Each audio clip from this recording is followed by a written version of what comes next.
शिवाय। एक समय परम पवित्र भूमि कैलाश पर्वत पर विशाल वट वृक्ष के नीचे भगवान शिव, माता पार्वती एवं सभी गणों सहित अपने बाघांबर पर विराजमान थे। बलवान वीरभद्र, भृंगी, शिंगी, नंदी आदि अपने अपने पैरों पर सदाशिव की दरबार की शोभा बढ़ा रहे थे। गंधर्व, किन्नर, ऋषिगण शिव भगवान की विविध अनुष्टुप छंदों से स्तुति में गान कर रहे थे, विभिन्न प्रकार के वाद्यों को बजाने में संलग्न थे। उसी अवसर पर माँ भगवती पार्वती ने भगवान शिव से दोनों हाथ जोड़ करके प्रश्न किया कि हे महेश्वर, मेरे बड़े सौभाग्य की बात है जो मैंने आप सरीखे अर्धांगिनी पति को वरण किया।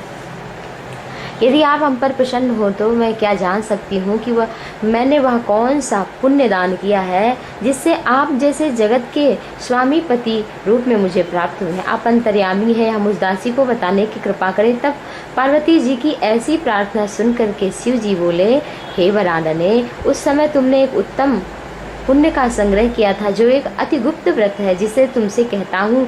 यह व्रत भाद्रपद मास के शुक्ल पक्ष की तीज का व्रत है जो हरतालिका के नाम से प्रसिद्ध है। यह व्रत जैसे तारागणों में चंद्रमा, नवग्रहों में सूर्य, वर्णों में ब्राह्मण, नदियों में गंगा, पुराणों में महाभारत, वेदों में सामवेद, इंद्रियों में मन, ऐसा यह व्रत श्रेष्ठ है देवी। जो तीज हस्त नक्षत्र युक्त पड़े तो वह और भी महान पुण्यदायक होता है। ऐसा सुनकर के श्री पार्वती ने पूछा कि हे महेश्वर, मैंने कब और वह कैसे व्रत किया था, विस्तार के साथ मुझे बताइए। मुझे श्रवण करने की इच्छा। इतना सुनकर के भगवान शंकर प्रसन्न हो गए और बोले, हे उमा, भारतवर्ष के उत्तर में यह जो हिमालय श्रेष्ठ पर्वत है, यह नाना प्रकार की धन संपदा, खनिज, वनस्पति, औषधि से युक्त है। यह हिम शिखरों वाली चोटियों रूपी भुजाओं से आकाश को छूता है और गंगा के कलकल शब्द से शब्दायमान रहता है। यहाँ नाना प्रकार के पशु पक्षी विचरते हैं। इसके राजा का नाम है हिमांचल। वहाँ उनके गृह में तुम भाग्यवती रानी मैना से पैदा हुई थी। तुमने बाल्यकाल से ही मेरी आराधना आरंभ कर दिया था।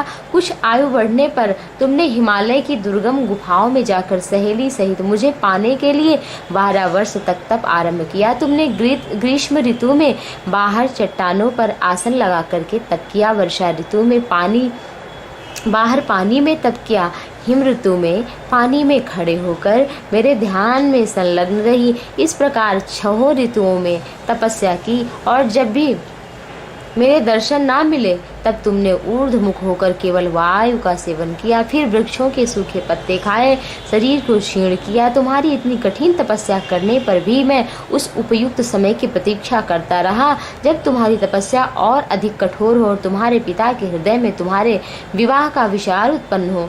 एक दिन तुम्हारे तेजस्वी स्वरूप और तुम्हारी विवाह योग्य आयु को देखकर तुम्हारे पिता को चिंता होने लगी कि मुझे अपनी ऐसी कन्या के लिए उपयुक्त वर की खोज करनी चाहिए। उन्हीं दिनों नारद जी भ्रमण करते हुए हिमालय क्षेत्र में आए और वहां उन्होंने तुमको देखा।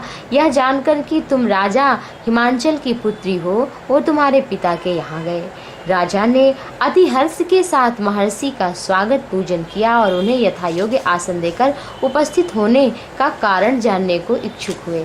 नारद जी की बातें तो सदा निराली होती ही हैं। उन्होंने तुम्हारे पिता से प्रश्न किया कि आप बताएं, आपके मुखमंडल पर चिंता की रेखाएं क्यों हैं? राजा ने कहा, हे तपोधन, तुम मेरी पुत्री को देख चुके हो, मुझे उसके लिए योग्य वर की चिंता सता रही है। इस पर नारद जी ने तुरंत कहा, मैं अभी वैकुंठ से आ रहा हूँ। मेरी सम्मति यदि आपको स्वीकार हो तो आपकी पुत्री के लिए वैकुंठ निवासी से साई भगवान विष्णु योग्य वर हैं। वे आपकी कन्या का वरण स्वीकार कर लेंगे। इस पर तुम्हारे पिता आनंदित हुए और बोले, यदि विष्णु जी को मेरी कन्या स्वीकार हो तो मेरा सौभाग्य होगा।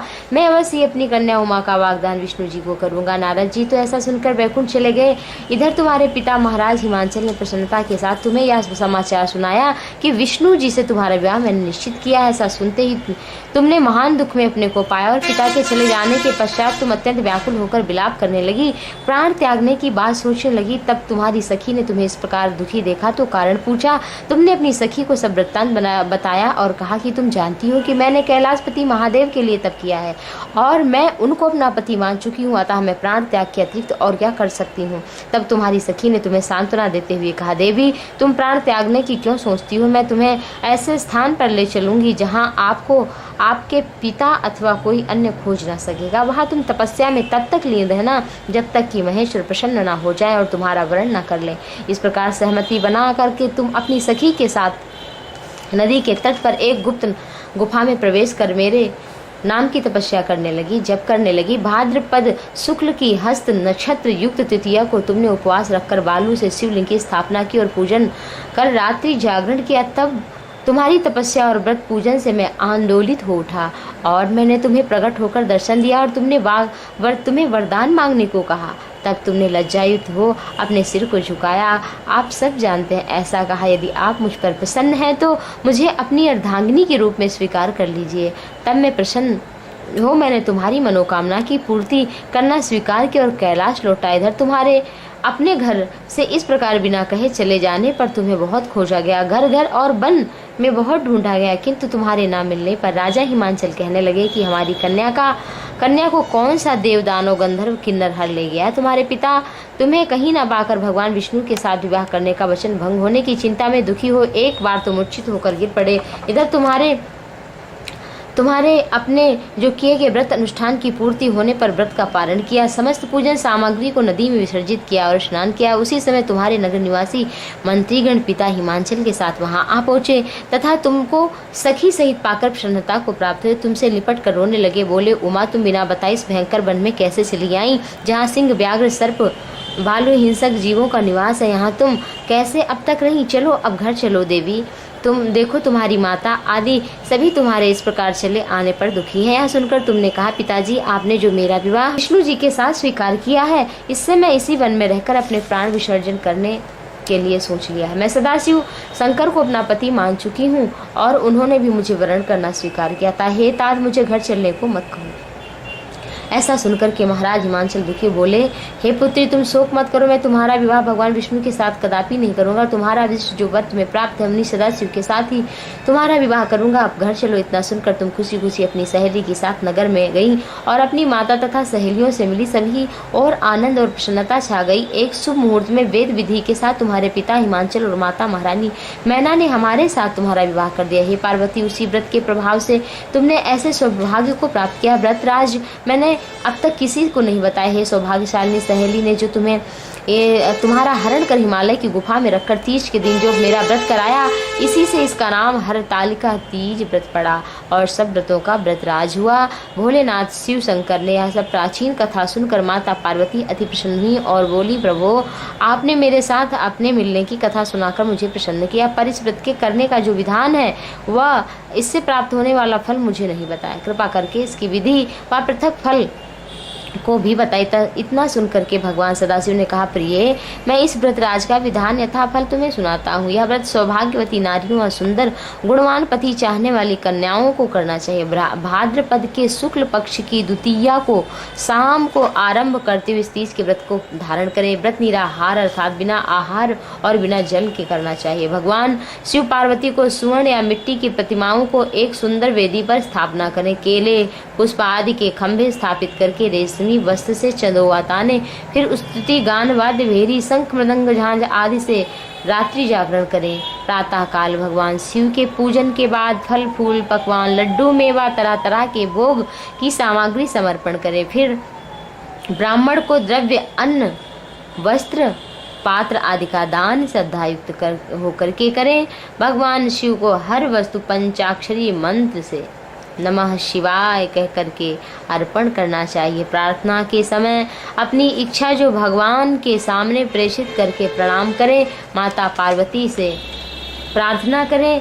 आपको जो भी स्तुति याद हो वो माँ पार्वती के लिए गाएं। जय जय गिरिवर राज किशोरी, जय महेश मुख चंद चकोरी, जय गजवदन खड़ानन माता जगत जननी दामिन दुतिकाता। नहीं तो आदि मध्य अवसाना अमित प्रभाव वेद नहीं जाना। भव भव विभव पराभव कारण विश्व विमोहन स्वस विहारन देवी पूज पद कमल तुम्हारे सुर नर मुनि सब होई सुखारे। इस तरह से आप माँ पार्वती की अपने भाव से स्तुति करें, नमस्कार करें, प्रणाम करें और ब्राह्मणों को भोजन करा के दक्षिणा दें। इस प्रकार यह व्रत पूर्ण करने से नारी सौभाग्यवती होती है तथा धन व पुत्र पौत्रों से सुखी होकर जीवन व्यतीत करती है। कन्याओं को व्रत करने से कुलीन, विद्वान, धनवान वर प्राप्त होकर सौभाग्यशाली व्रत मिलता है। देवी, जो सौभाग्यवती नारी इस व्रत को धारण नहीं करती वह बार बार वैधव्य एवं पुत्र शोक को प्राप्त होती है। जो नारी तृतीया के दिन व्रत रहकर चोरी से अन्न खाती है वह सूकरी का जन्म पाती है। जो फल खाती है वह बंदरिया की योनि को प्राप्त होती है। जो जल पीती है वह जोंक का जन्म लेती है। जो दूध पीती है वह सर्पिणी का जन्म ग्रहण करती है। और जो नारी मांस खाती है वह बाघिनी स्वरूप को धारण करती है। और जो दही खाती है वह बिल्ली का जन्म पाती है। जो मिठाई खाती है चींटी का जन्म पाती है। जो सब चीज़ें खाती है वह मक्खी का जन्म लेती है। जो उस दिन सोती है वह अजगरी योनि को प्राप्त होती है। और जो नारी अपने पति को धोखा देती है वह मुर्गी का जन्म धारण करती है। हे उमा, जो इस व्रत को श्रद्धा विधि से धारण करती है वह मुझसा पति प्राप्त करती है तथा दूसरे जन्म में तुम्हारे समान स्वरूपवान हो करके संसार में उत्तम धाम एवं सुख भोग को प्राप्त होती है। इस व्रत के करने के बाद नारियां शिवलोक की वासिनी होती हैं। बोले भगवान शंकर की जय। जयति उमा कात्यायनी अभिमत फलदाता, मात निहारो करि कृपा होय सुख संसार। जय जय आदि शक्ति रुद्रानी, जय जय जगदम्बिके भवानी। जय गजबदन खडानन माता, सुयस तुम्हारे जगत विख्याता। दुर्गे काल रात्रि देवी, कात्यायनी सिद्ध सुर सेवी। सर्वमंगला नाम सुहावन, भक्त जनन को सुख सुर सावन। शंभु प्रिया गौरी अरु काली, जय जय स्वाहा सुधा कृपाली। चंडी चंड प्रचंड प्रचंडित, कीरति कला सकल जग मंडित। उमा क्षमा अम्बे हुत्व संबे, जयति अपर्णा जय जगदम्बे। ब्रह्मचारिणी मंगल रूपा, हेमवती शुभ नाम अनुपा। रूप अनेक अनेकन नामा, भक्त जनन को अति सुख धामा। जय जय माहेश्वरी जगवंदनी, आनंद भरनी कलेश निकंदनी। आदि शक्ति तुम शिव कहाँ प्यारी, रही शंभु चरणन बलिहारी। दक्ष सुता जब सती कहाई, तब हूँ तुम शंकर ही विवाही। जब पितु यज्ञ तजी निज देहा, रहो शंभु पद अमित स्नेहा। तन त्यागत तुम यह वर मांगा, शंभु चरण सो हो अनुरागा। पुनि सोई पार्वती तनु पाई, हिमगिरि के गृह जन्मी आई। शिव के हेतु कियो तप भारी, परम प्रसन्न भये त्रिपुरारी। वर पाए तब शंभु सुजाना, अपने हृदय मोद अतिमाना। कियो ना को तुम तप तुम ही समाना, पतिव्रतन में नाम प्रधाना। तुमरो नाम सुमिरी जग माही, नारी पतिव्रत धर्म निबाही। यह विधि होय सकल उद्धारा, होई सहज भव सागर पारा। सब जग है आधीन तिहारे, पूजहि तुम ही असुर सुर सारे। महासुर बलवान संघारन, चंडी रूप कियो तुम धारन। शुंभ निशुंभ वसुर संघारे, संकट के सब देव उबारे। संतत तुमहि सिद्ध सुर सरवा, किन्नर यक्ष नाग गंधर्वा। महिमा महा तुम्हारी पावनी, पाप शाप त्रिय ताप न सावनी। जो कोई ध्यान तुम्हारो लावे, सुख संपत्ति नाना विधि पावे। जो कोई सेवा करे तिहारी, सानुकूल तेहि रहें पुरारी। दै के मन वांछित वरदाना, करहु भक्त को तुम कल्याणा।